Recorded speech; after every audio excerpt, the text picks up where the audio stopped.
For this assignment, I watched the movie The Shape of Water. This movie is about an isolated woman who is new who works at a government facility. The story takes place in a high security government laboratory in 1962 Baltimore.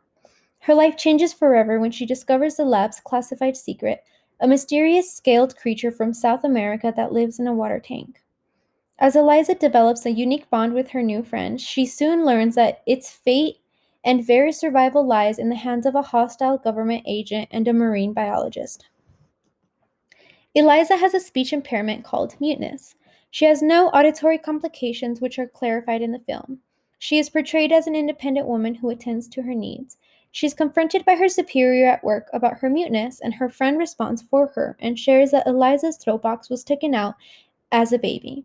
She is understood perfectly by those who work with her and interact with her because they all understand American Sign Language. She is viewed as a hero in the movie, which is good for a change. Normally, people with disabilities are portrayed to be evil, cause suffering, or be a burden. Eliza has a speech impairment. A speech impairment is when an individual has a communicative disorder that prevents them from receiving a reasonable education. Simply stated, a speech impairment is present when the individual's speech deviates to such a degree that it interferes with communication, attracts unfavorable attention, and adversely affects the listeners, the speaker, or both. There are three basic types of speech impairment: articulation disorders, fluency disorders, and voice disorders. In Eliza's case, she had a voice disorder because her voice box was taken out when she was a baby. Eliza communicates with her coworkers through fingerspelling and American Sign Language. Some generalizations made about people with a speech impairment is that they are deaf. Generally, people who experience speech impairments could be limited to whispers, words, or phrases. In some cases, like Eliza, they have muteness. Still, they are able to communicate. Eliza's social development exhibits loneliness. In the mass media, people with disabilities are often rendered invisible, leading to the mistaken belief that such people do not exist or are insignificant in society.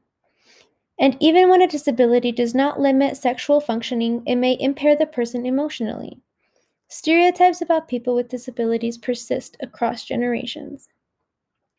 Although this film did a good job at articulating the personality of Eliza, generally films do not do a great job at portraying individuals with disabilities accurately. They portray them as independent of others. They also associate a person with a disability with pity or sorrow. As a society, we have to learn that individuals do not need to overcome their disabilities. Instead, society needs to remove the barriers which discriminate against people who have disabilities. We can start by using person-first language. The film did not portray Eliza as pitiful, rather as an independent woman. People who watch this film can reflect and realize that individuals with disabilities such as Eliza's don't mean that she isn't a functioning person. She is an employed woman who takes on her sexual desires, smokes, breaks the law, and takes part in social justice issues. It could be that people with disabilities who watch this film can feel empowered or proud that somebody with a disability isn't portrayed as a victim. Instead, she is portrayed as a hero. The Dismantling Stereotypes assignment has challenged my assumptions about people with disabilities. Something that I learned that I can apply in my practice as a teacher is to support elements through language impairments. Elements that need to be considered in the classroom setting include seating arrangements, reducing distractions, instructional techniques that help students with speech and language impairments by using graphic organizers, visual aids, slowly giving directions, and repeating when necessary. Here are the references I used for this presentation.